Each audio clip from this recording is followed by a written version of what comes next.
El olor del hospital aún estaba pegado a mi piel cuando abrí la puerta de mi casa.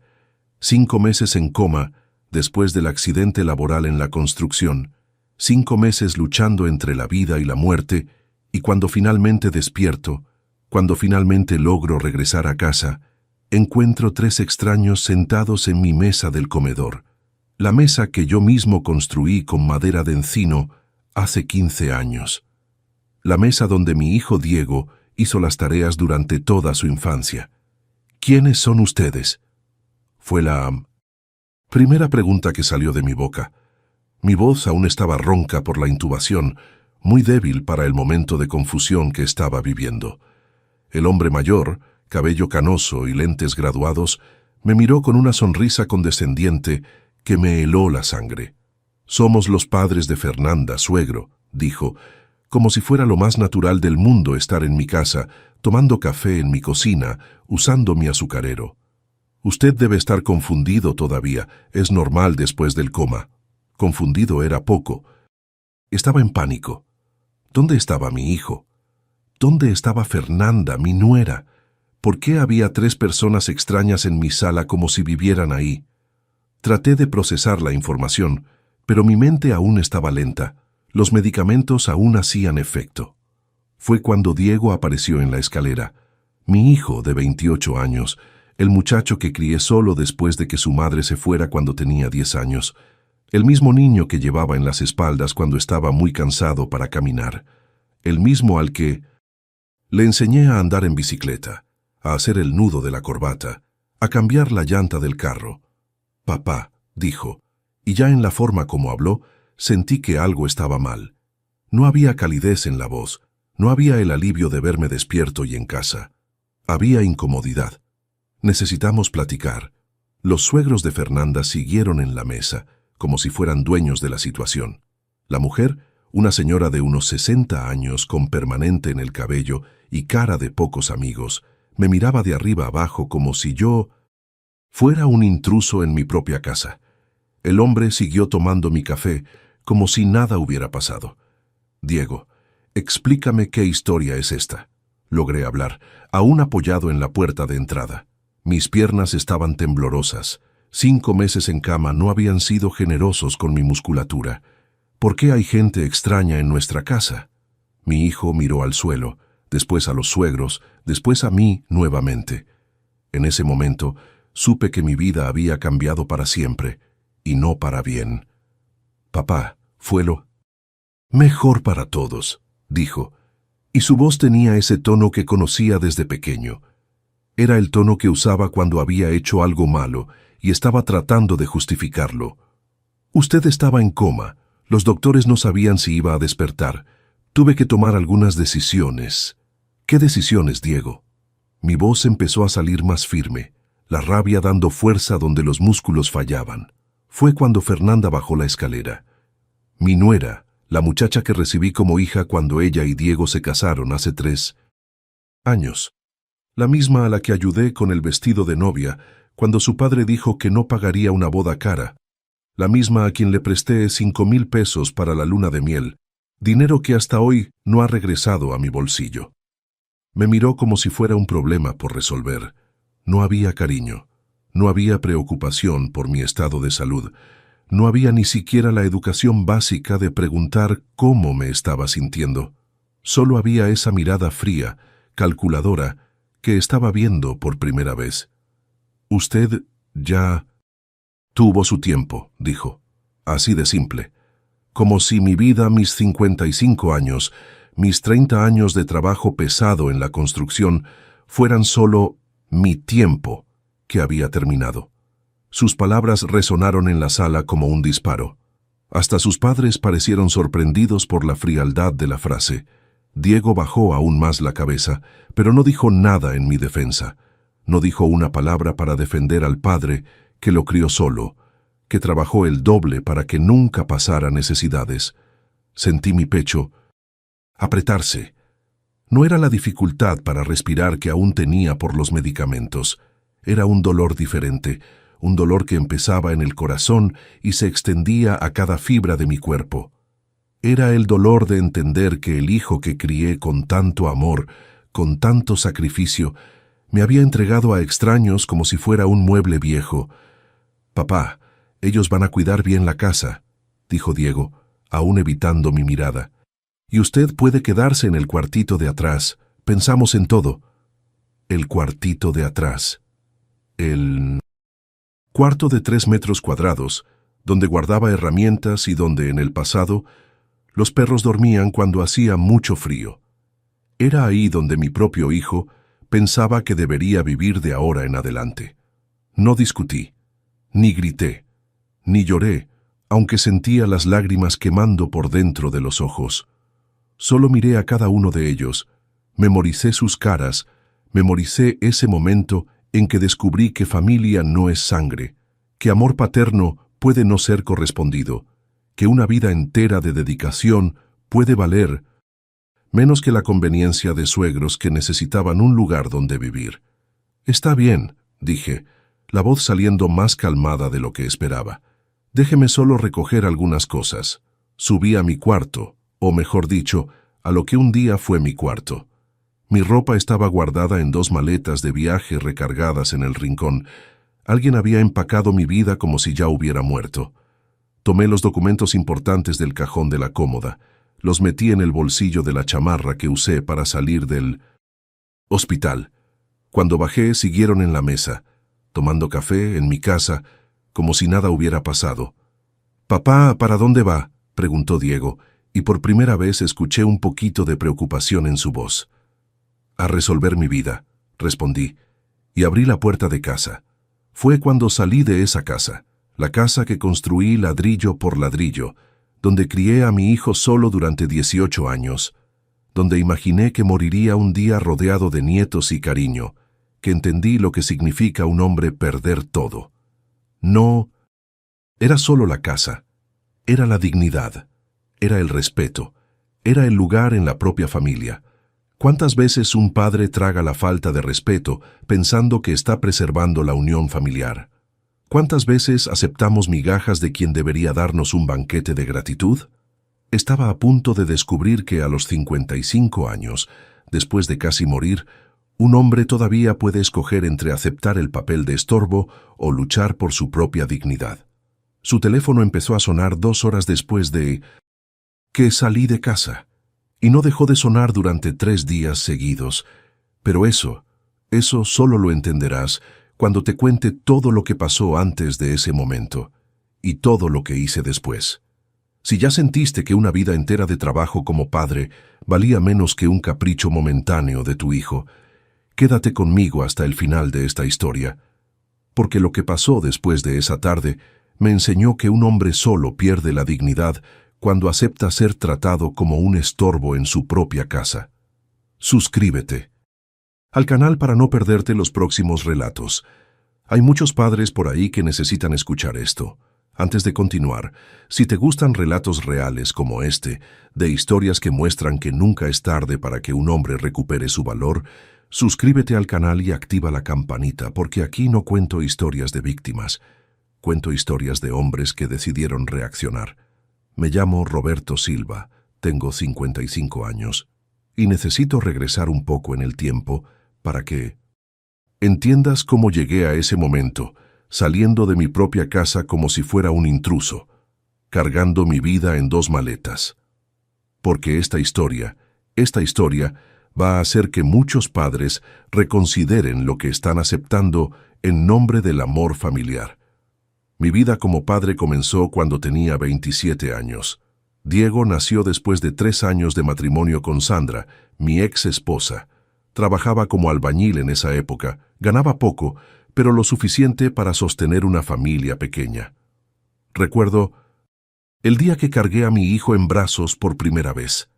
Ese bebé diminuto, pesando menos de 3 kilos, y yo prometiéndome que nunca pasaría por las dificultades que yo pasé cuando niño. Vengo de familia humilde. Mi padre era alcohólico, mi madre lavaba ropa ajena para complementar el ingreso. Éramos 5 hijos apretados en una casa de 2 cuartos. Empecé a trabajar a los 12 años, cargando mezcla de cemento en construcciones del barrio. Estudié de noche hasta lograr terminar la preparatoria. Nunca tuve lujo, Nunca tuve domingo, nunca tuve padre presente en las juntas de la escuela. Por eso cuando Diego nació, prometí que sería diferente. Prometí que tendría todo lo que yo no tuve. Padre presente, comida en la mesa, ropa nueva, útiles escolares, cumpleaños con pastel. Y cumplí cada promesa. Los primeros años fueron difíciles, pero fueron buenos. Sandra se quedaba en casa cuidando a Diego. Yo trabajaba de lunes a sábado, a veces hasta el domingo cuando aparecía alguna obra que pagaba. Tiempo extra. Cada peso extra iba para el niño. Juguete, ropa, pañal bueno, leche en polvo de la marca más cara. Llegaba a casa cansado, con las manos callosas y la espalda doliendo, pero la sonrisa de mi hijo hacía que todo valiera la pena. Diego era un niño alegre, inteligente, cariñoso. Le gustaba ayudarme cuando hacía alguna reparación en casa. Se quedaba a mi lado, pasándome las herramientas, haciendo 1000 preguntas sobre cómo funcionaba cada cosa. A los 5 años ya sabía distinguir entre desarmador plano y desarmador de cruz. A los 7 me ayudaba a cambiar la regadera. Tenía orgullo de ese niño que quería aprender todo. Fueron 10 años buenos, 10 años de familia unida, de cenar en la mesa todas las noches, de paseos al parque los domingos, de Diego corriendo a abrazarme cuando llegaba del trabajo. Estaba construyendo nuestra casa propia poco a poco. Siempre que sobraba dinero compraba material de construcción. Ladrillo por ladrillo, iba levantando lo que sería nuestro hogar definitivo. Diego tenía 10 años cuando todo se desplomó. Sandra empezó a ponerse extraña, distante. Se quejaba de que llegaba tarde, de que trabajaba demasiado, de que no le daba atención. Trataba de explicarle que era para darle una vida mejor a nuestra familia, pero no quería entender. Empezaron las peleas constantes, siempre después de que Diego se durmiera. Decía que se había casado con un hombre, no con un burro de trabajo. Un día llegué a casa y encontré una nota en la mesa de la cocina. No aguanto más esta vida. Me voy al Distrito Federal a intentar empezar de nuevo. Cuida bien a Diego. Así de simple. 10 años de matrimonio resumidos en 2 frases en un papel de panadería. Diego quedó destrozado. Preguntaba todos los días cuándo iba a regresar mamá. No sabía qué responder.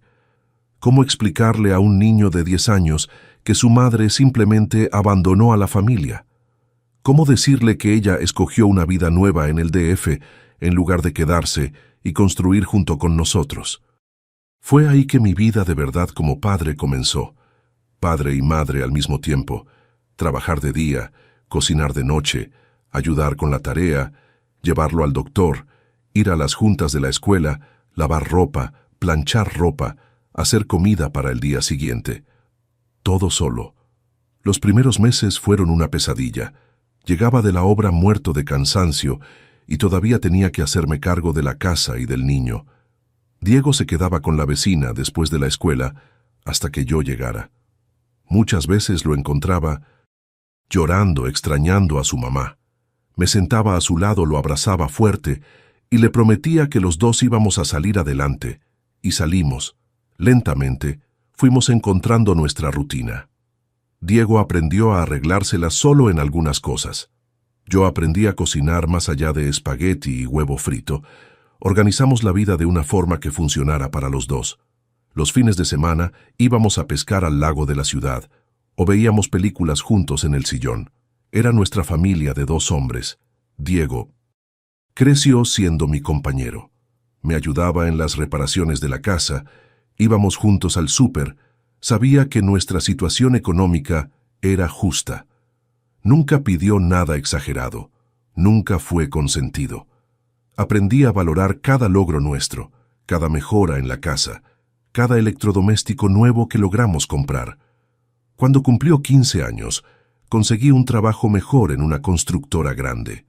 Era maestro de obra, ganaba casi el doble, pero la responsabilidad también era mayor. Me quedaba aún más horas fuera de casa, pero ahora Diego ya era más independiente. Cocinaba, cuidaba la casa, era un adolescente responsable. Fueron años buenos. Diego sacaba buenas calificaciones en la prepa, ayudaba en casa, no me daba problemas. Estaba orgulloso del hombre que estaba formando. A los 18 años, empezó a trabajar como ayudante en una refaccionaria. Dijo que quería ayudarme con los gastos de casa, que ya era hombre suficiente para contribuir. Lloré de orgullo el día que trajo el primer sueldo a casa. Seguimos viviendo juntos hasta que cumplió 23 años, 5 años dividiendo los gastos, haciendo planes juntos, cuidándonos uno al otro. La casa estaba lista, tenía 3 recámaras, sala amplia, cocina grande, patio con parrilla, todo construido con nuestro sudor, ladrillo por ladrillo, cuarto por cuarto. Fue a los 23 años que Diego conoció a Fernanda, una muchacha bonita, de familia de clase media, que trabajaba como recepcionista en una clínica del centro. Al principio me cayó bien. Era educada conmigo. Ayudaba con la comida del domingo. Parecía querer de verdad a Diego.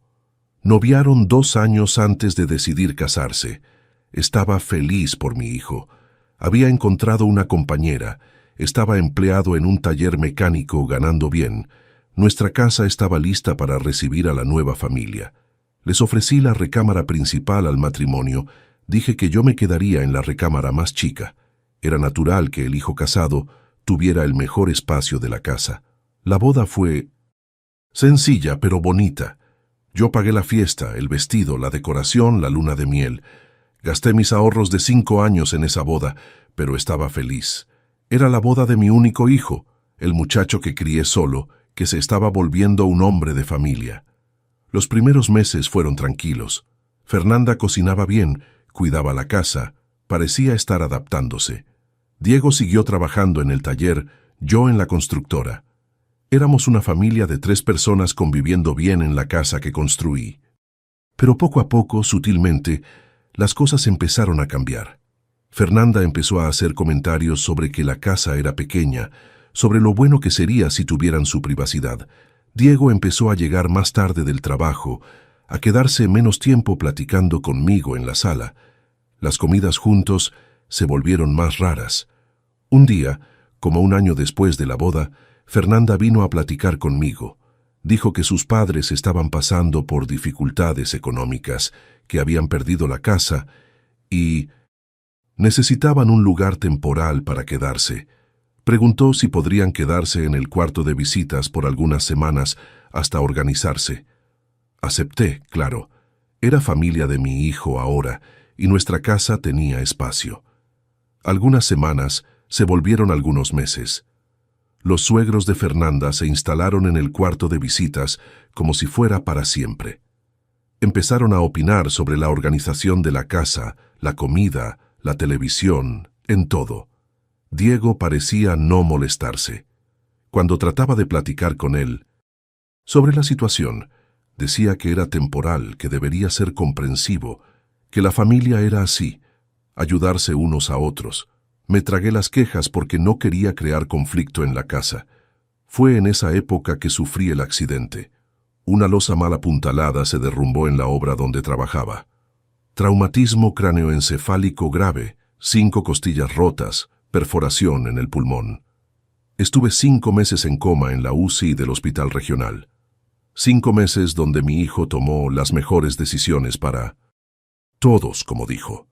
5 meses donde mi casa, mi vida, mi lugar en el mundo fueron redistribuidos sin que yo tuviera voz.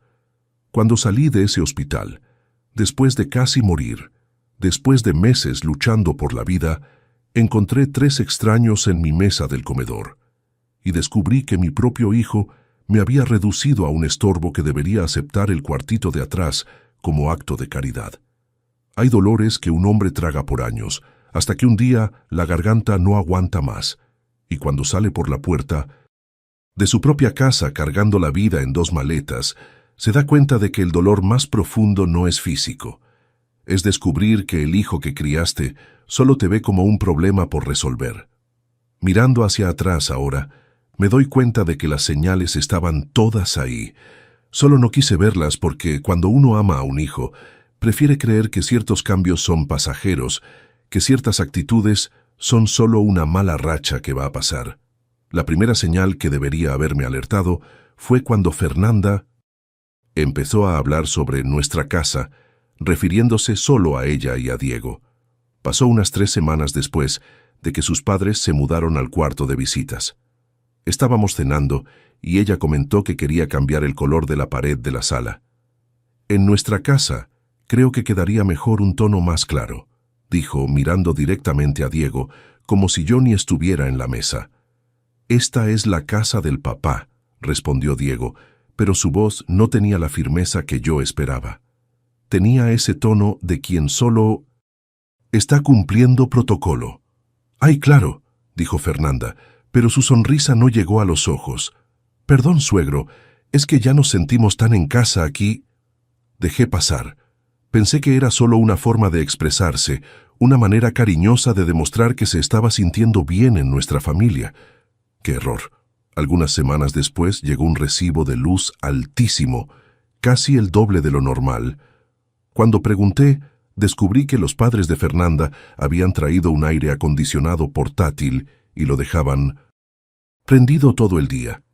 Además, la suegra tenía la costumbre de bañarse largo con agua caliente y de dejar todas las luces de la casa prendidas para espantar a los ladrones. Cuando platiqué con Diego sobre la situación, dijo que debería tener paciencia, que los padres de Fernanda eran de una generación que no tenía conciencia sobre ahorro de energía, que eran personas grandes, acostumbradas a ciertas comodidades, que no debería ser tacaño con el recibo de luz. Tacaño. Mi propio hijo me llamó tacaño porque estaba quejándome de un recibo de energía que se había duplicado por huéspedes que ya llevaban 2 meses en mi casa. La tercera señal fue cuando empezaron a llegar paquetes a mi dirección con nombres de los suegros de Fernanda: electrodomésticos, ropa, productos de farmacia. Cuando pregunté sobre esto, descubrí que habían registrado mi dirección en varias tiendas en línea, porque era más seguro recibir en casa que en el trabajo. El problema es que algunos de esos paquetes venían con envío por cobrar. Y adivina quién pagaba cuando llegaba el repartidor y ellos no tenían cambio. Exacto. Llegaba del trabajo y encontraba el recibo en la mesa, con una nota. Roberto, pagué tu paquete, después me devuelves. Gracias. Eran cantidades pequeñas individualmente, 20 pesos aquí, 30 allá. Pero sumando, al final del mes estaba gastando casi 200 pesos en envíos de paquetes para personas que ni eran mi familia de verdad. Diego decía que estaba exagerando, que eran solo unos pesos, que no debería hacer drama por poca cosa, que una buena convivencia familiar requería ciertos sacrificios de todas las partes. Pero la señal más clara de que algo estaba mal fue cuando empezaron a tratarme como empleado en mi propia casa. Llegaba del trabajo y encontraba una lista de cosas por arreglar. Roberto, la llave del baño está goteando. Roberto, se fundió el foco del pasillo. Roberto, la coladera de la cocina está tapada. No es que me molestara hacer mantenimiento. A la casa. Era mi casa, mi responsabilidad. El problema era el tono de las solicitudes. No eran pedidos, eran órdenes. Y cuando me tardaba en resolver algo porque estaba cansado o porque tenía otros compromisos, empezaron los comentarios ácidos. Parece que hay gente que no le importa el bienestar de la familia, dijo la suegra de Fernanda un día cuando dejé para cambiar un foco hasta el fin de semana. Es difícil mantener una casa cuando las personas no colaboran, completó el suegro, leyendo el periódico en mi mesa del comedor. Miré a Diego esperando que dijera algo en mi defensa. Después de todo, había trabajado todo el día en la construcción de un edificio. Llegado a casa a las 7 de la noche, me bañé, cené, y ellos querían que subiera a una escalera para cambiar un foco a las 9 de la noche, a oscuras. Diego no dijo nada. Bajó la cabeza y siguió viendo el celular como si no hubiera escuchado los comentarios. Fue en ese momento que entendí que mi hijo había escogido un bando, y no era el mío. Las sugerencias sobre mejoras en la casa empezaron a ser más frecuentes y más caras. La mamá de Fernanda pensaba que la cocina quedaría más moderna con azulejos nuevos. Su papá dijo que el patio rendiría más si tuviera una cubierta para hacer carnes asadas incluso cuando lloviera. Fernanda comentaba que sería padrísimo si la sala tuviera piso de porcelanato en lugar del cerámico que yo había puesto. Todas las sugerencias venían acompañadas de elogios a mi habilidad manual. Usted tiene tanta experiencia con construcción, Roberto. Sería fácil para usted hacer esto. Con su conocimiento, debe ser pan comido cambiar ese piso. Un hombre hábil como usted hace estas reparaciones con los ojos cerrados. Y yo, como un idiota, me sentía halagado. Pensaba que finalmente estaban reconociendo mi valor, mi experiencia profesional, mi capacidad de transformar la casa. No me di cuenta de que me estaban manipulando para trabajar gratis los fines de semana. Empecé la remodelación de la cocina un viernes. Compré azulejo, boquilla, pegamento, todo de mi dinero. Trabajé sábado y domingo enteros rompiendo pared, preparando la superficie, pegando los azulejos nuevos. El lunes fui a trabajar en la constructora con dolores en la espalda y las manos en carne viva. Cuando la remodelación quedó lista, no recibí un gracias. Recibí comentarios sobre cómo la boquilla podría haber sido de un color diferente y sobre cómo algunos azulejos habían quedado ligeramente desalineados. La cubierta del patio fue la gota que derramó el vaso que debería haberme alertado. Gasté 6,000 pesos de mi propio dinero en material. Trabajé 4 fines de semana seguidos soldando estructura metálica, fijando láminas, haciendo acabado. Cuando terminé, hicieron una carne asada para celebrar la nueva área. No me invitaron a participar. Dijeron que debería descansar, que ya había hecho demasiado. Vi por la ventana de mi cuarto a los padres de Fernanda recibiendo a sus amigos, usando mi parrilla en el área que construí como si fueran los dueños de la casa. Diego estaba ahí con ellos, riéndose, sirviendo cerveza, haciendo el papel de anfitrión. En mi casa, en el área que construí, con el dinero que gasté.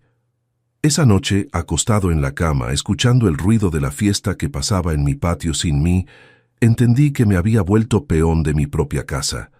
Trabajaba fuera durante la semana para pagar las cuentas y trabajaba en casa los fines de semana para agradar a Fa. Personas que me veían como mano de obra gratuita. Pero aún así no reaccioné. Aún así me tragué la humillación, porque pensaba que era mejor mantener la paz familiar, porque pensaba que un hombre debe aguantar ciertas cosas en silencio para no ser visto como problemático. ¡Qué equivocación! ¡Qué error monumental! Existe una soledad específica de hombre que crió a un hijo solo y después se ve siendo tratado como estorbo por ese mismo hijo. Es una soledad que corta más profundo que cualquier herida física, porque ataca exactamente lo que un padre considera más sagrado, la gratitud y el respeto del hijo que crió. En los últimos meses antes del accidente, ya estaba comiendo solo en la mayoría de las comidas. Ellos cenaban más tarde, o hacían bocadillos en el cuarto, o simplemente no aparecían a la hora de la comida. Preparaba mi plato, me sentaba en la mesa que construí con mis propias manos y comía en silencio, escuchando las risas que venían de los otros cuartos de la casa. ¿Cuántas veces un padre acepta migajas de atención pensando que por lo menos eso es mejor que el conflicto abierto? ¿Cuántos hombres se convencen de que estar siendo tolerado en su propia casa es mejor que estar solo? Estaba a punto de descubrir que 5 meses de coma pueden cambiar muchas cosas, incluyendo el valor de un hombre de 55 años para decir «basta» cuando todo mundo piensa que debería conformarse con el cuartito de atrás. Si hubiera sabido que ese miércoles por la mañana sería mi último día consciente en casa, habría prestado más atención a cada detalle. Habría memorizado el olor del café que yo mismo preparé a las 5 de la mañana, el ruido de mis herramientas siendo organizadas en la caja, el peso de mi credencial de trabajo en el bolsillo de la camisa. El accidente pasó en una remodelación de un edificio comercial en el centro de la ciudad. Una losa mal apuntalada, un momento de distracción, y de repente estaba sepultado debajo de 2 toneladas de concreto. Lo último que recuerdo es haber gritado el nombre de Diego. No sé por qué, pero en el momento que pensé que iba a morir, fue el nombre de mi hijo lo que salió de mi boca. Lo que no sabía es que mientras yo luchaba por la vida en una UCI, sedado, intubado, dependiendo de máquinas para respirar, mi casa estaba siendo redistribuida como si yo ya hubiera muerto. Mi vida estaba siendo reorganizada por personas que tenían interés en verme como un problema resuelto. Descubrí después, platicando con algunos vecinos, cómo fue el proceso. En la primera semana después del accidente, Diego todavía iba al hospital todos los días. Lloraba en el pasillo, platicaba con los doctores, preguntaba sobre mi estado. Los vecinos comentaban cómo estaba sufriendo, cómo estaba preocupado por su papá. En la segunda semana las visitas disminuyeron. Diego pasó a ir al hospital día sí, día no. Cuando iba, se quedaba menos tiempo. Empezó a hablar sobre las dificultades prácticas de la situación, las cuentas que llegaban, la responsabilidad de cuidar la casa, la incertidumbre sobre mi recuperación. Fue en la tercera semana que los padres de Fernanda empezaron a participar más activamente en las decisiones. Acompañaban a Diego en las visitas al hospital, platicaban con los doctores como si fueran familia cercana, daban opiniones sobre tratamientos y pronósticos. Lentamente, fueron asumiendo el papel de responsables de la situación. El suegro de Fernanda, don Gerardo, tenía una habilidad particular para transformar conversaciones sobre mi estado de salud en discusiones sobre aspectos prácticos. «Es una situación muy difícil para Diego», decía para quien quisiera escuchar. Un muchacho joven teniendo que cuidar casa, trabajar y todavía lidiar con esta incertidumbre sobre su papá. La suegra, doña Marlene, era más directa. Comentaba con las vecinas que era una lástima que yo estuviera ocupando una cama de UCI tanto tiempo cuando las posibilidades de recuperación eran tan bajas. Decía que Diego estaba sacrificándose demasiado por una situación que tal vez no tuviera solución. En la cuarta semana dejaron de visitarme diariamente. Diego iba al hospital solo 2 veces por semana, siempre acompañado de los suegros. Cuando los doctores hablaban sobre mi evolución, escuchaban con cara de quien ya había aceptado el peor escenario posible. Fue también en esa época que empezaron las mejoras necesarias en la casa. El primero fue el aire acondicionado del cuarto principal. Con toda esta tensión, Fernanda no está pudiendo dormir bien, explicó Diego a la vecina doña Rosa, y el calor está terrible en este cuarto. Compraron el aire acondicionado más caro de la tienda. Split Inverter, 24,000 BTU, con Wi-Fi y control de temperatura. 15,000 pesos que salieron de mi cuenta corriente. Diego tenía poder para emergencias médicas y aparentemente eso incluía emergencias de climatización. El segundo fue la televisión de la sala. La mía, de 42 pulgadas. Era muy pequeña para el tamaño de la sala. Compraron una de 65 pulgadas, Smart TV, 4K, con sonido envolvente. Otros 8,000 pesos de mi cuenta. El papá siempre quiso una televisión buena, dijo Diego para justificar la compra. Cuando despierte va a estar feliz de ver que finalmente tenemos una tele decente. Mentira. Estaba satisfecho con mi televisión. Veía noticias en la mañana y fútbol el fin de semana.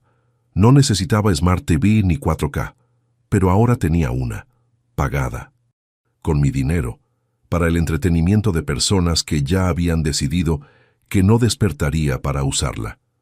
La remodelación del baño vino en el segundo mes. La regadera tiene poca presión, dijo Fernanda, y la mampara está muy vieja, con el hule reseco. 10,000 pesos en materiales de primera línea, regadera eléctrica de última generación, mampara de vidrio templado, cubierta de mármol, espejo con LED. Todo pagado con mi cuenta corriente. Todo necesario para mantener la casa en buenas condiciones. Todo decidido por personas que vivían en mi casa de favor y que ahora gastaban mi dinero como si fuera herencia anticipada. En el tercer mes fue el turno de la cocina. Los gabinetes están muy viejos, decidió doña Marlene, y esta tarja ya no combina con el resto de la casa. 16,000 pesos en gabinetes sobre diseño, tarja de granito, anafe nuevo, horno eléctrico empotrado. Diego justificaba cada gasto como inversión en la casa. Decía que cuando yo despertara, estaría orgulloso de ver cómo habían cuidado bien mi patrimonio, cómo habían valorizado el inmueble durante mi ausencia. La realidad es que estaban gastando mis ahorros de 15 años de trabajo pesado, el dinero que junté peso a peso, haciendo tiempo extra, ahorrando en el almuerzo, comprando ropa en oferta. Se estaba quemando en caprichos y lujos para personas que me veían como un obstáculo temporal. En el cuarto mes decidieron profesionalizar el jardín. Contrataron un paisajista para rehacer todo el patio. Pasto sintético, sistema de riego automático, iluminación decorativa, plantas ornamentales carísimas. 24,000 pesos para transformar mi patio sencillo en un escenario de revista de decoración. Cuando Roberto despierte, va a amar ver qué bonito quedó el jardín, dijo Fernanda a la vecina. Como si fuera a despertar y emocionarme al saber que habían quemado el equivalente a 6 meses de mi sueldo en plantas que yo ni escogí. Pero la explotación no era solo financiera, era también emocional y social. En los últimos 2 meses que pasé inconsciente, empezaron a recibir visitas como si fueran los dueños de la casa.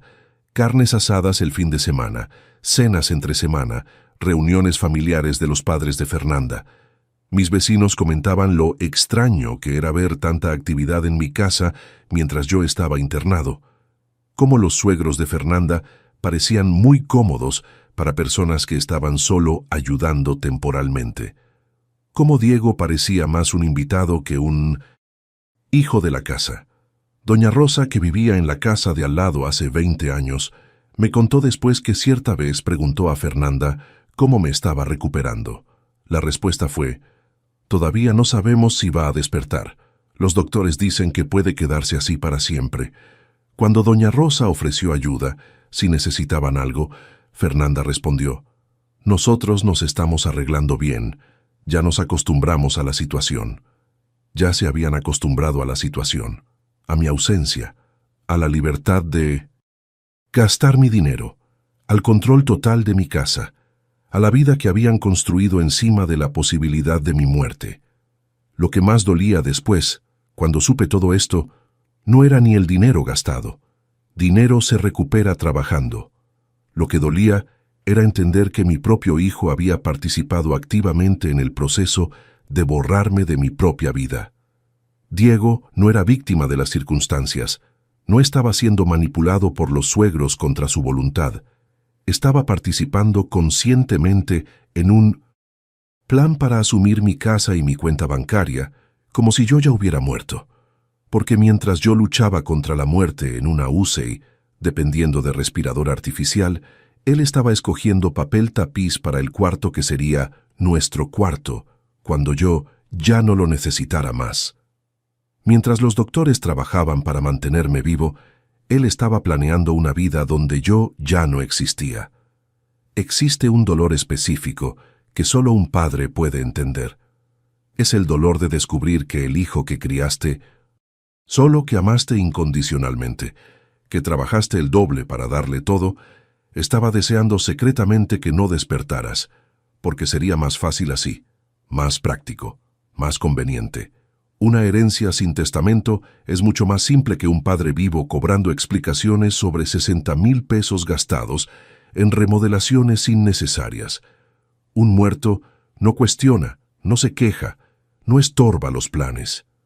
Cuando finalmente desperté del coma, después de 5 meses luchando por la vida, encontré una casa irreconocible, lujosa, moderna, decorada con mi dinero para el gusto de personas que ni eran mi familia, y encontré 3 extraños en mi mesa del comedor, mirándome como si yo fuera el intruso. «Usted ya tuvo su tiempo», dijo mi nuera, como si mi vida, mis 55 años, mi sudor de 30 años de trabajo, fueran solo mi tiempo que había terminado. El mismo hombre que cargó al hijo en las espaldas, un día se ve sin piso donde pararse. Y cuando eso pasa por causa del propio hijo, el dolor es tan profundo que ni lágrimas logran aliviarlo. Lo primero que hice después de salir de casa fue ir al hospital donde pasé 5 meses internado. Necesitaba platicar con el doctor Enrique, el neurólogo que siguió mi caso. Tenía algunas preguntas que necesitaban respuesta antes de tomar cualquier decisión sobre qué hacer con mi vida. El doctor Enrique me recibió en su consultorio particular al final de la tarde. Era un hombre de unos 60 años, cabello completamente canoso, lentes, graduados gruesos, ese tipo de doctor que inspira confianza solo con mirarlo. Cuando me vio entrar, sonrió como si estuviera viendo un milagro caminando. «Roberto, qué bueno verte aquí. ¿Cómo te sientes? ¿Estás tomando los medicamentos correctamente?» Me senté en la silla frente a su escritorio y fui directo al grano. «Doctor, necesito saber algo. Durante el tiempo que estuve internado, ¿llegó a dar algún pronóstico malo a mi familia? ¿Llegó a decir que podía no despertar?» Frunció el ceño, claramente sorprendido por la pregunta. «Roberto, tu pronóstico siempre fue reservado pero optimista. Tuviste una evolución muy buena desde la primera semana. ¿Por qué preguntas eso?» «Porque mi familia me dijo que los doctores pensaban que podía quedarme en coma para siempre». El doctor Enrique se recostó en la silla y se quedó mirándome en silencio por algunos segundos. Después tomó mi expediente del cajón y empezó a hojearlo. «Roberto, mira lo que está escrito aquí. Paciente con buena respuesta a los estímulos. Movimiento espontáneo preservado. Señales neurológicas estables. Esto es del 10º día de internación. En el 20º día, evolución favorable, reducción gradual de la sedación programada.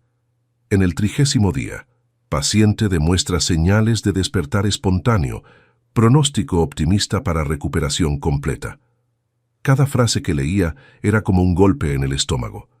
Mi familia sabía que iba a despertar, sabía que me iba a recuperar, y aún así tomaron decisiones como si fuera a morir. «Doctor, ¿llegó a explicar esto a mi hijo? ¿Él sabía de mi pronóstico?» «Roberto, platiqué personalmente con tu hijo varias veces. Le expliqué cada etapa de tu recuperación. Siempre pareció entender perfectamente. Incluso en las últimas semanas, le dije claramente que despertarías pronto y que debería prepararse para recibirte en casa». Prepararse para recibirme en casa. Se prepararon, sí. Prepararon mi casa para que yo ya no fuera bienvenido en ella. Salí del consultorio con una certeza amarga en el alma. Mi hijo sabía exactamente lo que estaba haciendo. Cada remodelación, cada gasto, cada decisión tomada durante mi coma fue una elección consciente de ignorar mi recuperación y tratar mi ausencia como permanente. Mi segunda parada fue en el banco. Necesitaba saber exactamente cuánto dinero había sido gastado durante los 5 meses que estuve inconsciente. Pedí un estado de cuenta detallado de la cuenta corriente y del ahorro desde el día del accidente. La empleada de la sucursal, una muchacha de unos 25 años, imprimió los estados de cuenta y me los entregó con una sonrisa simpática. Cuando empecé a revisar los números, su sonrisa fue desapareciendo gradualmente. «¿Está bien, señor? ¿Necesita agua?» No estaba bien. En 5 meses habían gastado 84,000 pesos de mi cuenta. 84,000 pesos que representaban 4 años de ahorro riguroso. El equivalente a 15 meses de mi salario líquido. Mi vida entera de trabajo resumida. Remodelaciones y caprichos para personas que vivían en mi casa de favor. Aire acondicionado, 15,000. Televisión, 8,000. Remodelación del baño, 10,000.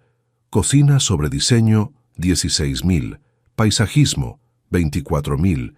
Y un montón de gastos menores, ropa, perfumes, restaurantes caros, productos de farmacia, hasta una laptop nueva que costó 7,000 pesos. Cada línea de ese estado de cuenta era prueba de que habían transformado mi cuenta bancaria en una fuente inagotable de recursos para realizar deseos personales. No estaban cuidando la casa o manteniendo mi patrimonio, se estaban aprovechando de mi situación para vivir un nivel de vida que nunca podrían pagar solos. Pedí a la empleada que imprimiera también todos los comprobantes de retiro y transferencias. Quería documentar cada peso que salió de mi cuenta. Si fuera necesario, tendría prueba de todo. Mi tercera parada fue en una pensión sencilla cerca del centro de la ciudad. 100 pesos por día, cuarto individual, baño compartido, desayuno incluido. No era lujo, pero era digno. Y era mío. Nadie me iba a mirar como si fuera un estorbo o me iba a decir que ya había tenido mi tiempo. En el cuarto de la pensión, solo por primera vez en meses, me senté en la cama y empecé a elaborar un plan. No era un plan de venganza. Era un plan de recuperación de mi dignidad, un plan para retomar el control de mi vida y enseñar algunas lecciones importantes sobre respeto y consecuencias. Lo primero que hice fue llamar al banco y cancelar el poder que había dado a Diego cuando empecé a trabajar en la construcción. Era un poder para emergencias médicas que aparentemente él interpretó como carta blanca para gastar mi dinero en cualquier cosa. Señor Roberto, ¿está seguro que desea cancelar el poder? Va a necesitar venir personalmente a la sucursal mañana temprano para firmar los documentos. Estoy absolutamente seguro, respondí, y quiero también bloquear cualquier movimiento en la cuenta que no sea hecho personalmente por mí. El segundo paso fue llamar a mi hermano José, que vivía en otra ciudad. No teníamos mucho contacto, pero era la única familia de sangre que me quedaba después de que mis padres murieran. Roberto, órale, qué susto nos diste. ¿Cómo estás? Diego me habló contándome del accidente. Dijo que estabas mal, pero que habías despertado. José, necesito contarte algo, y necesito un favor. Le expliqué toda la situación. El dinero gastado, la casa ocupada por los suegros de la nuera, el trato que recibí cuando regresé del hospital. José se quedó en silencio durante la mayor parte de la conversación, solo haciendo algunas preguntas para aclarar detalles. Órale, no puedo creer que Diego te haya hecho eso. Criaste a ese muchacho solo, le diste todo. José, necesito que vengas acá. Necesito un testigo para lo que voy a hacer, y tal vez necesite un lugar donde quedarme por un tiempo hasta resolver mi situación. Claro, hermano. Mañana mismo tomo carretera. ¿Quieres que lleve a Sandra? Sandra era su esposa, una mujer buena que siempre fue simpática conmigo. Si puede venir sería padrísimo. Entre más testigos, mejor. El tercer paso fue buscar al abogado que había cuidado la documentación de mi casa cuando terminé la construcción. Lic Mauricio, un hombre serio, competente, que conocía mi situación financiera y familiar. Hice cita para el día siguiente. Iba a necesitar orientación jurídica para lo que estaba planeando. Quería estar seguro de que todo se haría dentro de la ley, pero también quería estar seguro de que sería eficaz. En la pensión, durante la noche, me quedé pensando en todo lo que había pasado. Traté de entender cómo mi hijo, el niño que crié con tanto amor, había llegado al punto de tratarme como un estorbo. Traté de encontrar disculpas, justificaciones, motivos que explicaran su comportamiento, pero la verdad dolía demasiado para ser ignorada. Diego no estaba siendo influenciado por los suegros, estaba siendo cómplice de ellos. Las decisiones tomadas durante mi coma no le fueron impuestas, fueron aceptadas y ejecutadas por él. Mi hijo me había reducido a una fuente de recursos y una complicación logística. Durante 5 meses vivió como si yo ya hubiera muerto. Gastó mi dinero, ocupó mi espacio, planeó un futuro donde yo no existía. Y cuando desperté, inconvenientemente vivo, trató de empujarme al cuartito de atrás como si fuera un acto de caridad. Existe un momento en la vida de un hombre en que se da cuenta de que tiene 2 opciones: aceptar ser irrespetado para siempre o luchar por su propia dignidad, aunque eso signifique confrontar a las personas que más ama.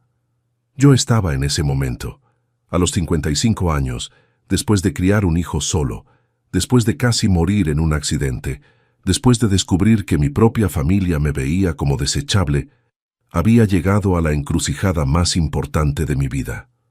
¿Cuántos padres pasan por la misma situación y escogen tragarse la humillación para mantener la paz familiar? ¿Cuántos hombres aceptan el papel de estorbo en su propia casa porque piensan que no tienen opción? ¿Cuántos prefieren la migaja de tolerancia al riesgo del enfrentamiento necesario?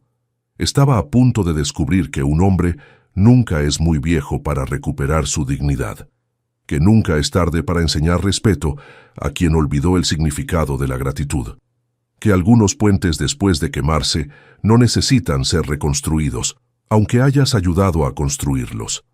En la mañana siguiente, después de una noche mal dormida en 1915, el colchón duro de la pensión, desperté con una claridad que no sentía en años. Sabía exactamente lo que necesitaba hacer.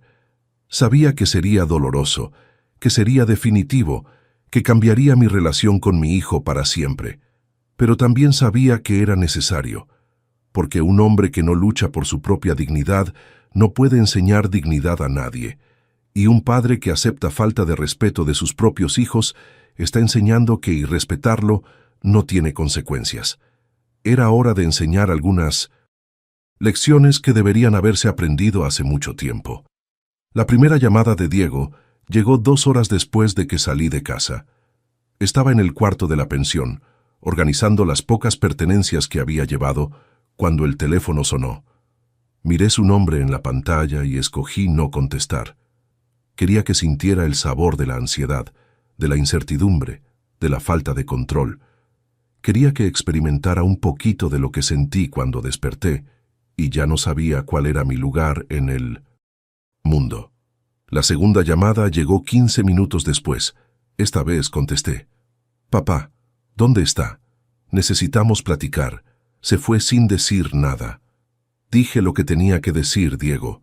Dije que iba a resolver mi vida. Pero papá, no puede simplemente salirse de casa así. Vamos a platicar con calma, resolver esta situación. ¿Resolver qué situación, Diego? ¿La situación de que regrese al cuartito de atrás? ¿La situación de que acepte ser tolerado en mi propia casa? Hubo silencio del otro lado de la línea. Casi podía escuchar sus pensamientos corriendo, tratando de encontrar palabras que pudieran minimizar el problema. «Papá, no es así. Usted entendió mal. Nadie quiere que viva en el cuartito. Fue solo una sugerencia temporal hasta que nos organicemos». «¿Organizarme cómo, Diego? Gastaste 84,000 pesos de mi cuenta en 5 meses. 84,000 pesos en remodelaciones y lujos para personas que viven en mi casa de favor. ¿Cómo exactamente piensas que nos vamos a organizar?» Otro silencio, más largo esta vez. Casi podía escuchar la desesperación creciendo en su cabeza. «Papá, ¿cómo sabe esa cantidad? ¿Fue al banco?» «Claro que fui al banco, Diego, y fui al hospital también. Platiqué con el doctor Enrique. Me contó cómo fue mi pronóstico durante el coma. Usted sabía que iba a despertar, ¿verdad? Papá, sabías que me iba a recuperar y aún así gastaste mi dinero como si fuera a morir.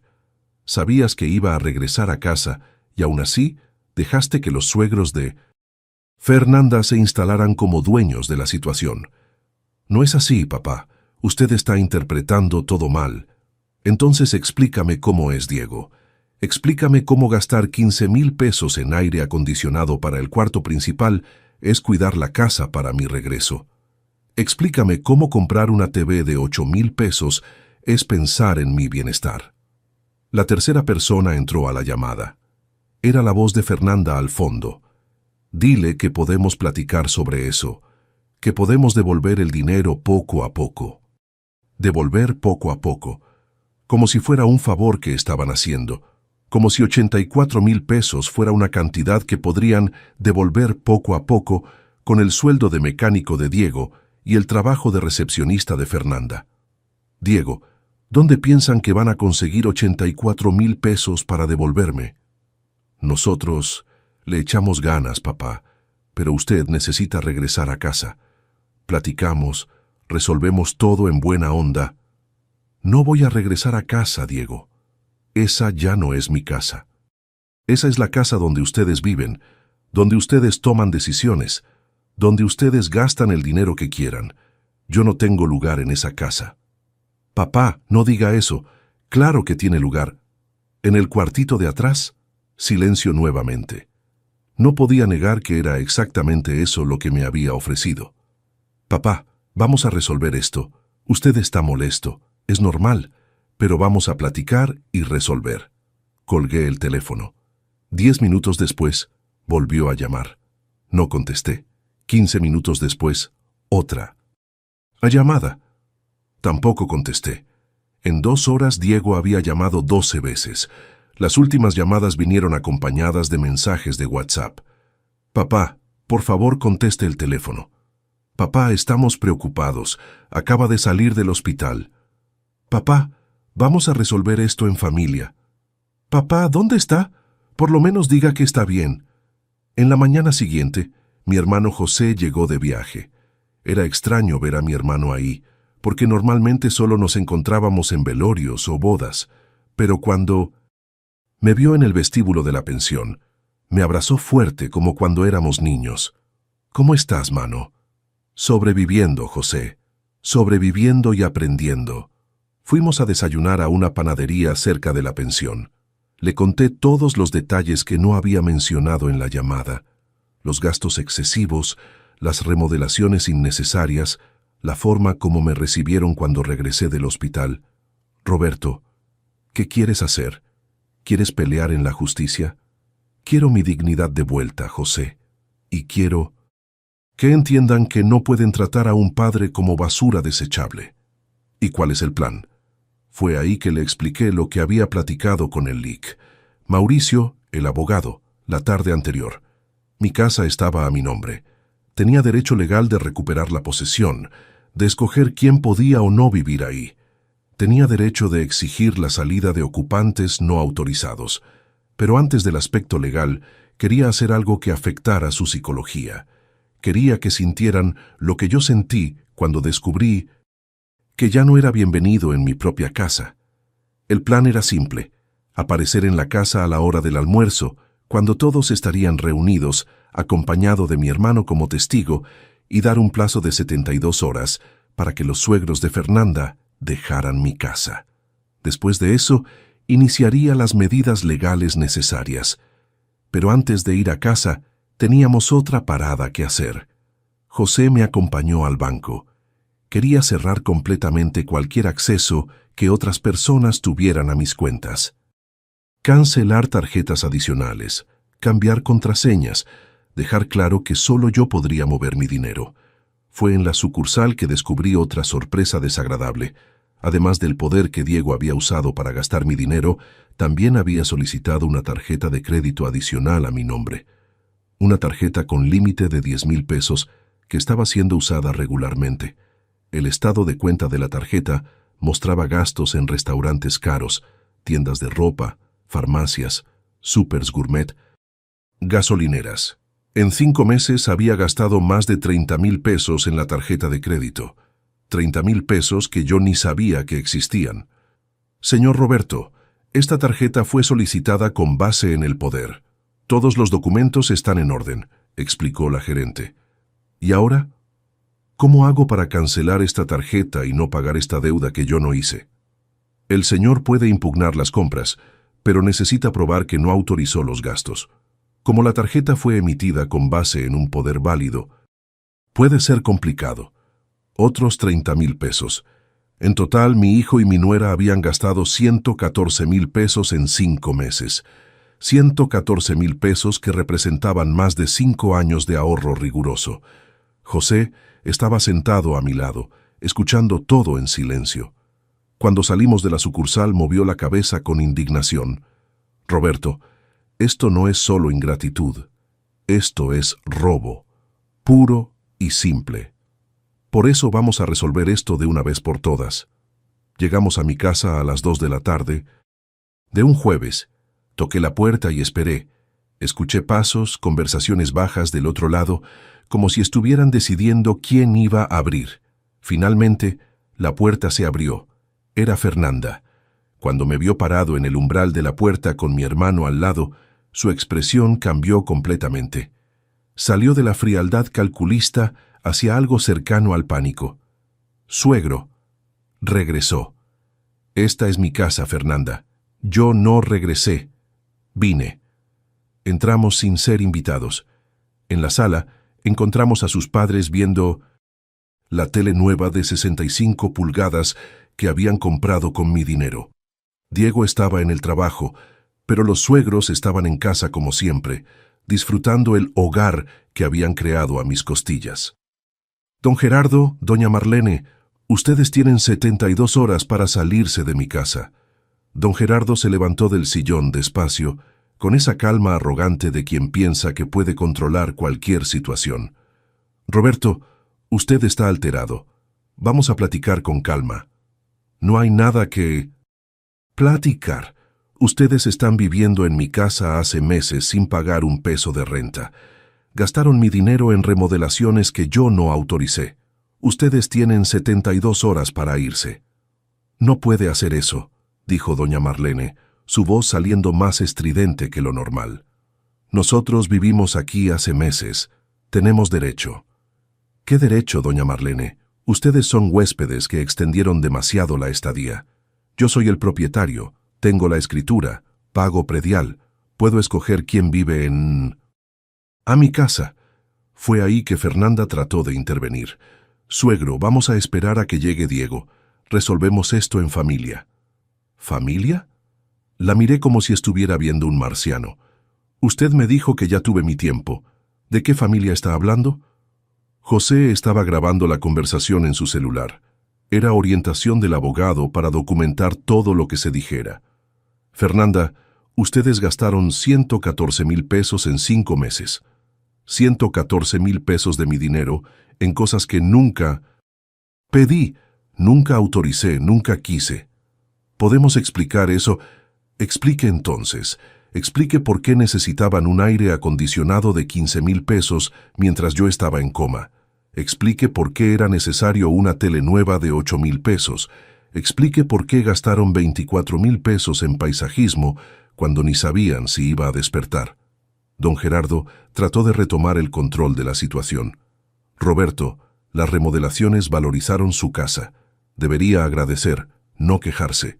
Fue la frase equivocada en el momento equivocado. La rabia que estaba controlando hacía 2 días finalmente explotó. ¿Agradecer? Debería agradecer que gastaran mi dinero sin permiso. Debería agradecer que ocuparan mi casa como si fueran dueños. Debería agradecer que me recibieran en mi propia casa como si fuera un intruso. Está exagerando.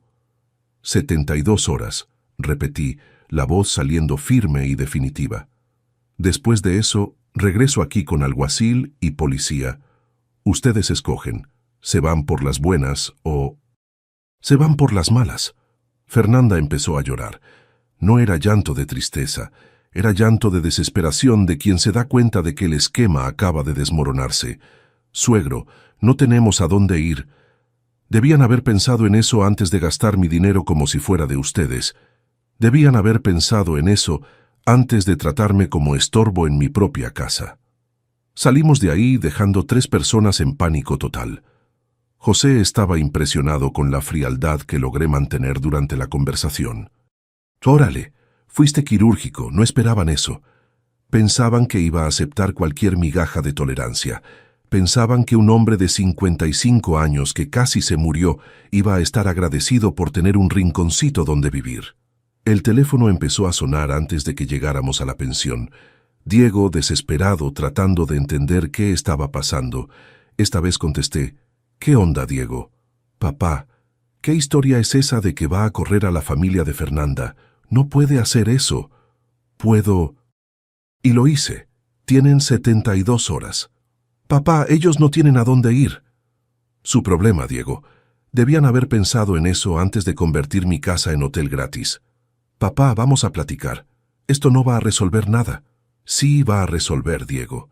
Me va a devolver el control de mi propia casa. Me va a devolver la dignidad de escoger quién vive conmigo. ¿Y yo, papá? ¿También me va a correr? La pregunta que estaba esperando. La pregunta que definiría el futuro de nuestra relación. Eso depende de ti, Diego. Puedes quedarte, pero con algunas condiciones. ¿Qué condiciones? Primera, vas a devolver cada peso de los 114,000 pesos que gastaron sin mi permiso. Segunda, Vas a pagar renta desde ahora. Tercera, quien toma decisiones sobre la casa soy yo, no ustedes. Papá, ¿cómo voy a conseguir 114,000 pesos? Tu problema, mijo. Lograste gastar, vas a lograr devolver. Hay silencios de padre que pesan más que gritos. El silencio que siguió fue uno de esos. Del otro lado de la línea, mi hijo estaba midiendo el costo real de haberme irrespetado. Estaba calculando si valía la pena pedir disculpas o si era mejor irse al enfrentamiento directo. Escogió el enfrentamiento. Papá, está siendo injusto. Solo hicimos lo que pensábamos que era mejor para todos. Fue ahí que colgué el teléfono por última vez, porque entendí que mi hijo había hecho su elección final. Había escogido el lado de los suegros, el lado de los gastos irresponsables, el lado de quien me veía como obstáculo. Las siguientes 72 horas serían decisivas. O entendían que irrespetar a un padre tiene consecuencias, o aprenderían en la justicia. Los 3 días que siguieron fueron los más largos de mi vida, no por ansiedad o nervios, pero porque cada hora parecía cargar el peso de una decisión que cambiaría todo para siempre. José se quedó conmigo en la pensión, y su presencia me daba fuerza para mantener la firmeza que el momento exigía. En la mañana del segundo día, Diego apareció en la pensión. La dueña de la pensión, una señora de unos 60 años, que ya había escuchado parte de mi historia, vino a buscarme al cuarto. «Señor Roberto, hay un muchacho aquí abajo preguntando por usted. Dice que es su hijo». Bajé y encontré a Diego en el pequeño vestíbulo de la pensión. Estaba con cara de quien no durmió bien en días, los ojos rojos, la barba sin afeitar. Por primera vez en meses, parecía verdaderamente afectado. «Papá, necesitamos platicar». «¿Sobre qué, Diego?» «Sobre esta situación. No puede correr a todo mundo de casa. Fernanda está desesperada, sus papás no saben qué hacer». Me senté en un sillón viejo del vestíbulo y miré a mi hijo. Por un momento vi al niño de 10 años que lloraba cuando su mamá se fue. Por un momento sentí ganas de abrazarlo y decirle que todo estaba bien, que podíamos resolver todo en una plática. Pero entonces recordé la frase de Fernanda: «Usted ya tuvo su tiempo». Recordé los 114,000 pesos gastados sin permiso. Recordé a los suegros sentados en mi mesa como dueños de la situación, y las ganas de abrazarlo se fueron. «Diego, te voy a hacer una pregunta, y quiero una respuesta honesta. Durante los 5 meses que estuve en coma, ¿en algún momento pensaste, cuando mi papá despierte va a querer saber cómo gasté su dinero?» Se quedó en silencio por algunos segundos, mirando al suelo. «Papá, yo...» Respuesta simple, Diego, sí o no. ¿Pensaste en las consecuencias de gastar mi dinero? Pensé que usted iba a entender que necesitábamos hacer esas mejoras. Eso no responde mi pregunta. ¿Pensaste o no pensaste? Más silencio. Diego, cuando compraron ese aire acondicionado de 15,000 pesos, paraste a pensar, ¿será que mi papá, que ahorra 100 pesos al mes hace 5 años para juntar este dinero, va a aprobar esta compra? Papá, cuando gastaron 24,000 pesos en paisajismo, pensaste, ¿será que mi papá, que trabaja bajo el sol pesado cargando bultos de cemento, le gustaría saber que gasté un año de trabajo suyo en plantas de adorno? Cada pregunta que hacía era como una puñalada en su conciencia. Veía en los ojos de Diego que estaba entendiendo, tal vez por primera vez, la dimensión real de lo que había hecho. Papá, ¿podemos devolver el dinero poco a poco? ¿Con qué dinero, Diego? Ganas 5,000 pesos al mes. Fernanda gana 3,600. Van a tardar 10 años en devolver 114,000 pesos. 10 años pagando una deuda que hicieron sin mi permiso. Le echamos ganas. Diego, te voy a contar algo que tal vez no sepas. Cuando tu mamá se fue, yo podría haber conseguido otra mujer. Tuve oportunidades. Varias mujeres se interesaron en mí a lo largo de estos años. Me miró sorprendido. Realmente nunca había pensado en eso. ¿Sabes por qué nunca me volví a casar? ¿Por qué nunca traje otra persona a vivir en casa? No, porque pensé que tú eras mi prioridad, Pensé que un hijo necesitaba un papá presente, dedicado, que lo pusiera en primer lugar en todo. Trabajé el doble para darte todo lo que necesitaras. Dejé de lado relaciones, viajes, pasatiempos, vida social. Todo para ser el papá que merecías tener. Su voz salió baja, casi un susurro. Papá, sé eso. ¿Sabes? Entonces explícame cómo lograste gastar 114,000 pesos del hombre que dejó todo de lado para criarte. Explícame cómo lograste ver remodelaciones innecesarias y pensar que era más importante que la seguridad financiera de tu papá. Diego empezó a llorar. No era llanto de manipulación o de teatro, era llanto de quien estaba entendiendo el tamaño de la ingratitud que había cometido. Papá, no pensé que usted se iba a poner contento de ver la casa mejorada. ¿Contento? Diego, desperté de un coma y encontré 3 extraños en mi mesa. Tu esposa me dijo que ya había tenido mi tiempo. Ustedes me ofrecieron el cuartito de atrás como si fuera un favor. ¿En qué parte de eso pensaron que me iba a poner contento? Papá, perdón. Me equivoqué mucho. Me levanté del sillón y lo miré a los ojos. Diego, perdón no devuelve 114,000 pesos. Perdón no borra la humillación de ser tratado como estorbo en la propia casa. Perdón no resuelve la pérdida de confianza entre un papá y un hijo. Entonces, ¿qué hago, papá? Aprendes que las acciones tienen consecuencias, que irrespetar a un papá no es gratis, que algunas decisiones cambian relaciones para siempre. Salí de la pensión y lo dejé sentado solo en el vestíbulo. José, que había visto parte de la conversación desde la escalera, bajó y se quedó conmigo. Parece arrepentido, dijo mi hermano. Parece, pero arrepentimiento sin reparación es solo teatro emocional. En el tercer día se venció el plazo. A las 2 de la tarde, conforme había prometido, regresé a casa acompañado de José, del LIC, Mauricio y de un alguacil. También llevé 2 hombres de la empresa de mudanzas para ayudar a sacar las pertenencias de los suegros de Fernanda.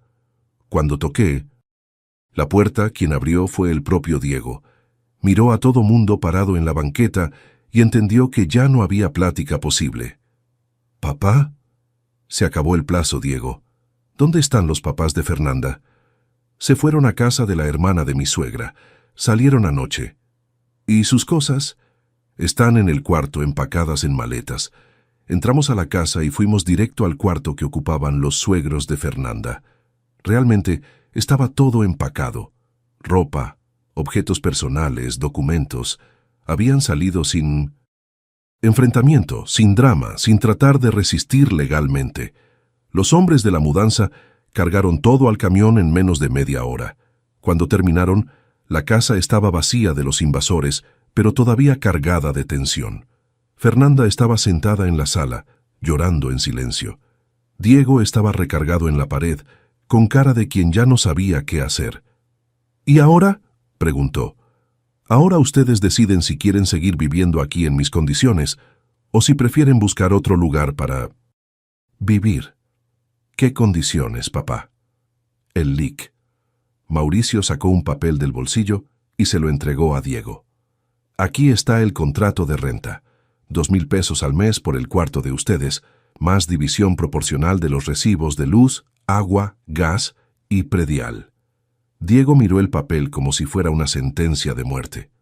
¿2,000 pesos? Papá, con 2,000 pesos rentamos una casita en otro lado. Entonces, renten, respondí sin dudar. Papá. Diego, ustedes gastaron mi dinero como si fuera de ustedes. Ocuparon mi casa como si fuera de ustedes. Tomaron decisiones como si fuera casa de ustedes. Ahora van a pagar para vivir aquí como cualquier inquilino pagaría. Fernanda se levantó de la sala y vino a platicar. ¿Suegro? ¿Podemos platicar sobre la cantidad? 2,000 pesos es mucho para nosotros. Fernanda, ¿recuerdas cuando dijiste que yo ya había tenido mi tiempo? En ese momento, ustedes pensaron que debería aceptar el cuartito de atrás gratis. Ahora les estoy ofreciendo el cuarto principal, por 2,000 pesos.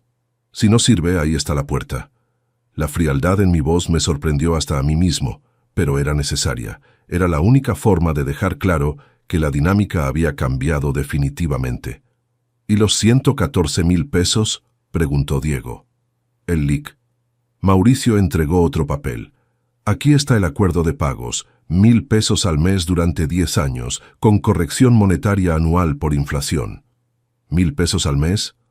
Papá, con 2,000 de renta y 1,000 de pagos, sobra casi nada de nuestro sueldo. Su problema, Diego. Lograron gastar, van a lograr pagar. Fue en ese momento que vi a mi hijo entender completamente la situación en que se había metido. 3,000 pesos al mes.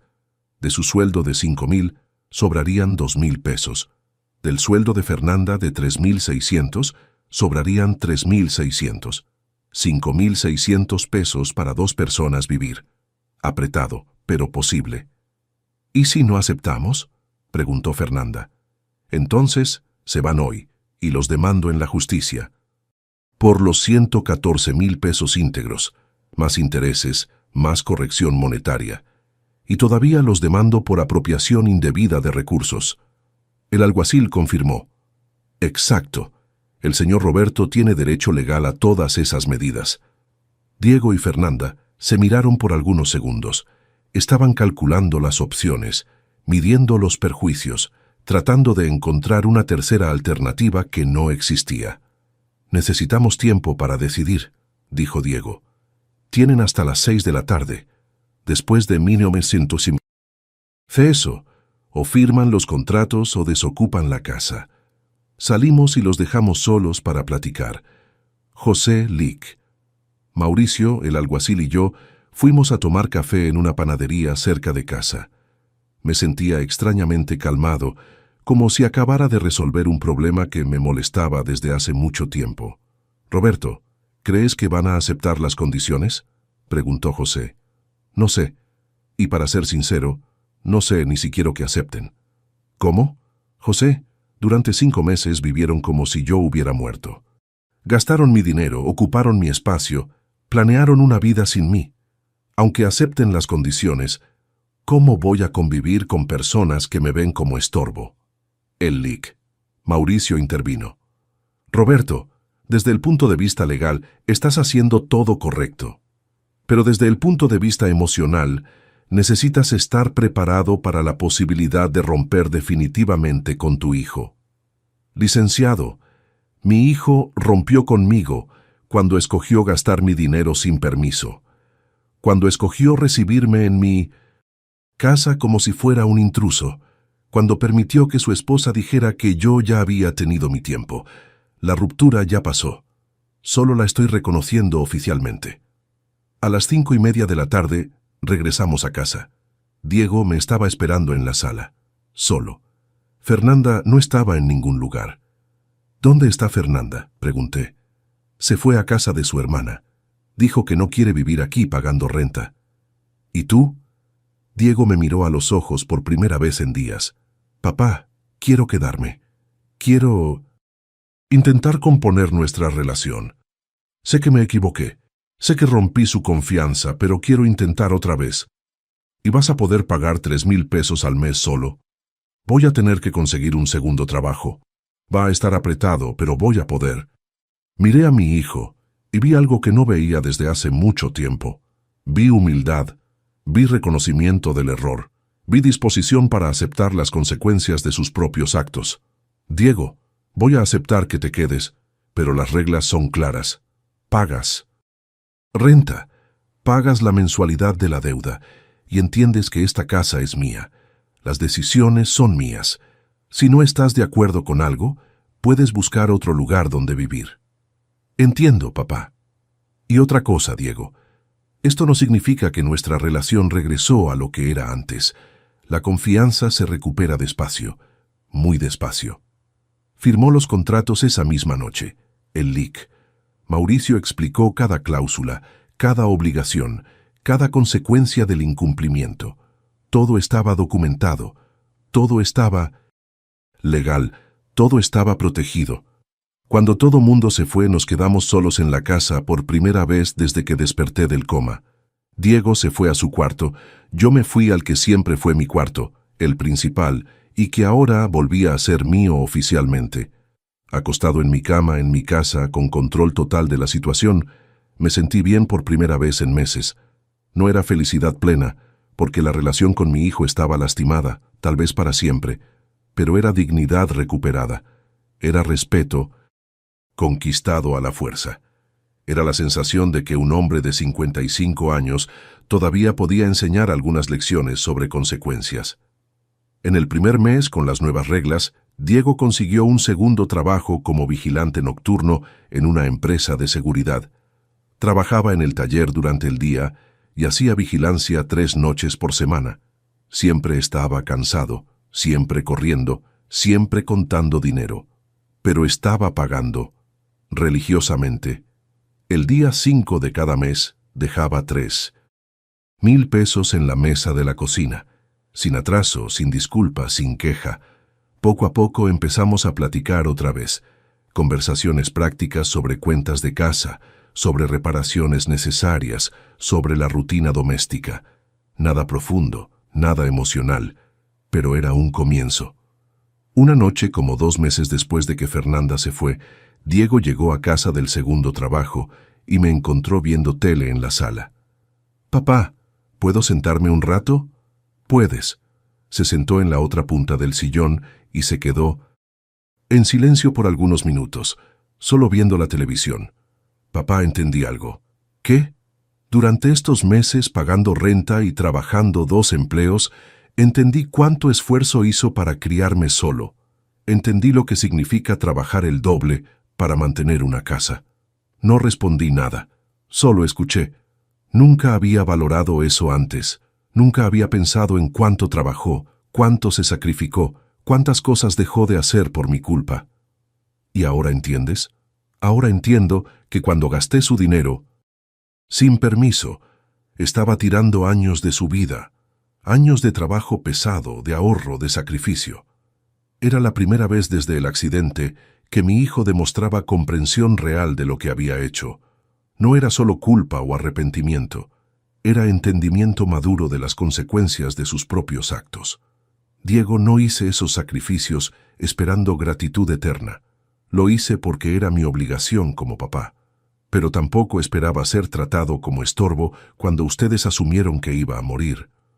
Lo sé, papá, y sé que nunca más voy a tener la confianza que tenía en mí antes. La confianza se reconstruye, Diego, pero tarda y exige consistencia. Algunos puentes después de quemarse no necesitan ser reconstruidos, aunque hayas ayudado a construirlos, pero algunos puentes, con tiempo y esfuerzo mutuo, pueden ser reparados. No quedan iguales a lo que eran antes, quedan diferentes, a veces hasta más fuertes. Estaba aprendiendo que un hombre nunca es muy viejo para enseñar respeto, y, aparentemente, mi hijo estaba aprendiendo que nunca es tarde para valorar lo que siempre estuvo ahí.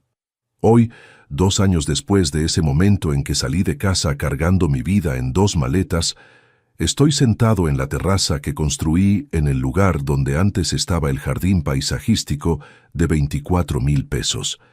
Es una terraza sencilla, funcional, hecha con lo que sobró del material de una obra que terminé recientemente. Nada de lujo, nada de ostentación, solo un espacio mío, pensado por mí, para mi comodidad. Diego todavía vive conmigo. Siguió pagando religiosamente los 3,000 pesos al mes por más de 2 años. Logró liquidar la deuda de los 114,000 pesos en 18 meses, trabajando 2 empleos y viviendo con lo mínimo necesario. El mes pasado, me buscó para platicar sobre la posibilidad de reducir la renta. Papá, sé que no tengo derecho de pedir nada, pero ¿será que podemos revisar la cantidad de la renta? Ya pagué toda la deuda, ya aprendí la lección. Lo miré y vi a un hombre diferente del que encontré cuando regresé del hospital. Más delgado, porque trabajar 2 empleos deja poco tiempo para comidas tranquilas. Más maduro, porque administrar 3,000 pesos al mes enseña sobre prioridades. Más respetuoso, porque pagar por un techo enseña sobre gratitud. Diego, la renta no era solo sobre dinero, era sobre que entendieras que vivir en la casa de alguien es un privilegio, no un derecho. Y entendí, papá, entendí muy bien. entonces vamos a hacer diferente. A partir del mes que entra ya no pagas renta, pero regresas a dividir los gastos de casa proporcionalmente y cualquier decisión importante sobre remodelaciones o gastos grandes lo platicamos juntos antes. Vi lágrimas en sus ojos. Gracias, papá. No me agradezcas, Diego. Esto no es favor, es consecuencia. Consecuencia de que hayas demostrado durante 2 años que aprendiste a respetar la casa donde vives. Nuestra relación hoy es diferente de la que era antes del accidente. Ya no es esa relación de papá protector e hijo protegido. Es una relación entre 2 hombres adultos que comparten una casa y una historia, pero que saben exactamente cuál es el lugar de cada uno.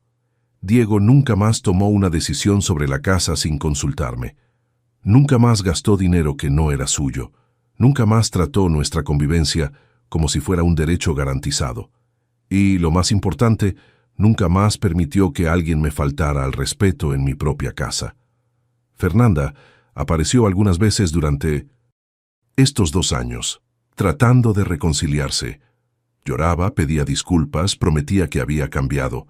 Diego siempre escuchó con educación, pero nunca aceptó regresar con ella. Papá, entendí algo sobre el matrimonio que tengo con Fernanda, me dijo en una de esas ocasiones. Ella me respetaba mientras yo era el hijo del dueño de la casa. Cuando usted regresó y demostró que la casa era suya, ella perdió el interés en mí. Eso me dice todo sobre el tipo de persona que es. A los 30 años, mi hijo estaba aprendiendo lecciones sobre carácter que yo esperaba que hubiera aprendido mucho antes. Pero cada persona tiene su tiempo para madurar. Los papás de Fernanda nunca más aparecieron. Supe por casualidad, en una conversación con vecinos, que se mudaron a otra ciudad después de salir de mi casa. Aparentemente la hermana de Fernanda no aguantó mucho tiempo manteniendo a 2 personas adultas sin contribución financiera. Es curioso cómo algunas personas solo descubren su valor real cuando dejan de ser útiles para alguien. Durante estos 2 años, también redescubrí partes de mí mismo que había perdido durante décadas de dedicación exclusiva a la paternidad. Regresé a pescar, un pasatiempo que abandoné cuando Diego era niño. Empecé a frecuentar un club de pescadores de la ciudad, donde hice amistades genuinas con hombres de mi edad que pasaron por situaciones similares. Es impresionante cuántos papás existen por ahí que fueron explotados por sus propios hijos.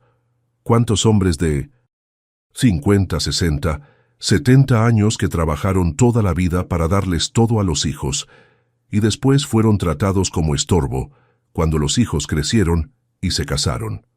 En el club escucho historias que parecen variaciones de mi propia historia. Papás que prestaron dinero y nunca lo recibieron de vuelta. Papás que construyeron casas para que los hijos vivieran y después fueron corridos por los propios hijos. Papás que criaron hijos solos y después fueron abandonados en asilos por los mismos hijos que criaron con tanto amor. Platicando con estos hombres, entendí que mi experiencia no fue excepción, fue regla. Existe una epidemia silenciosa de hijos ingratos que ven a los papás como fuente de recursos, no como personas que merecen respeto y gratitud.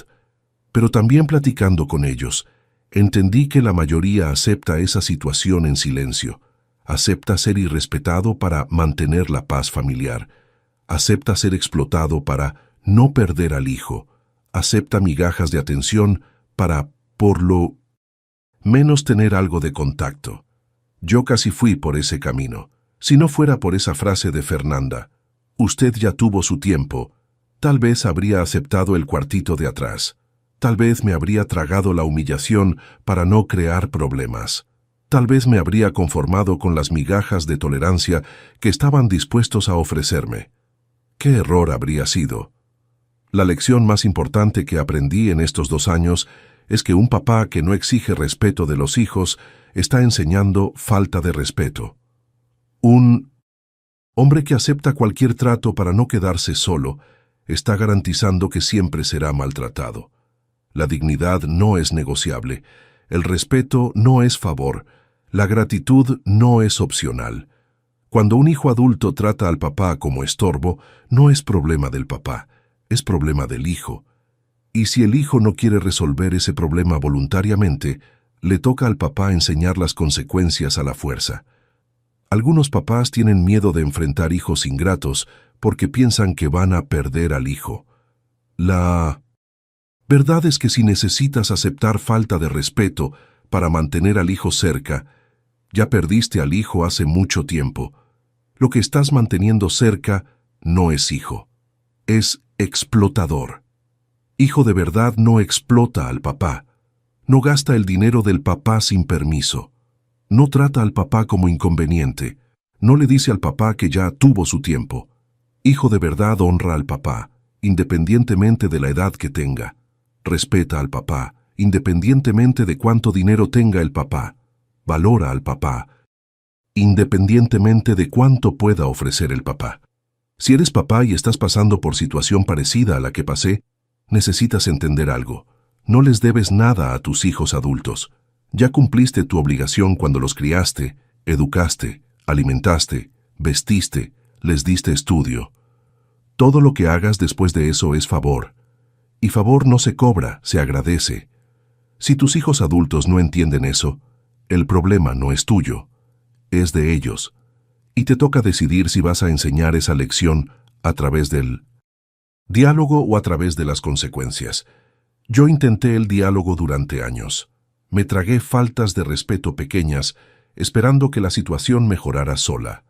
Acepté migajas de atención pensando que era mejor que el conflicto abierto. Solo logré recuperar mi dignidad cuando dejé de tratar de mantener la paz a cualquier costo. Cuando decidí que prefería quedarme solo con respeto que acompañado siendo humillado. ¿Y qué pasó? No me quedé solo.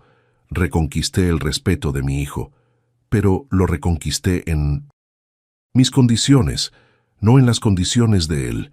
Hoy Diego me trata como papá debe ser tratado, con respeto, con gratitud, con consideración, no porque sea perfecto, pero porque demostré que faltarme al respeto tiene consecuencias.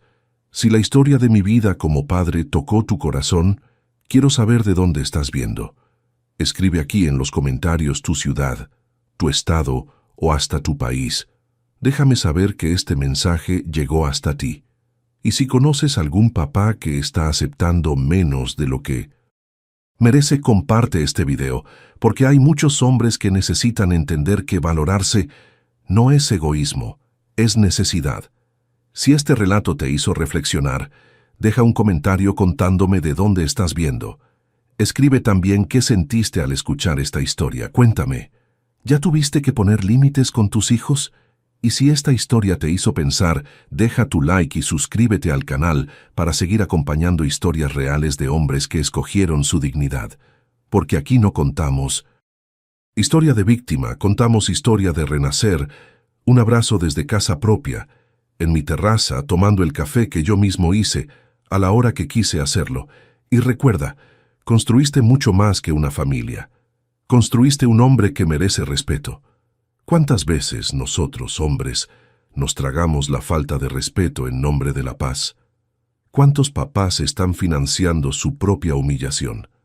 Aprendí a los 57 años que un hombre no necesita aceptar migajas de quien recibió un banquete de oportunidades, que ser papá no significa ser explotado, y que nunca, pero nunca jamás es tarde para que un hombre se levante. Hay silencios de papá que pesan más que gritos, pero también hay momentos en que un papá necesita romper el silencio para enseñar que la dignidad no se negocia, y cuando eso pasa todos crecen, incluyendo el hijo.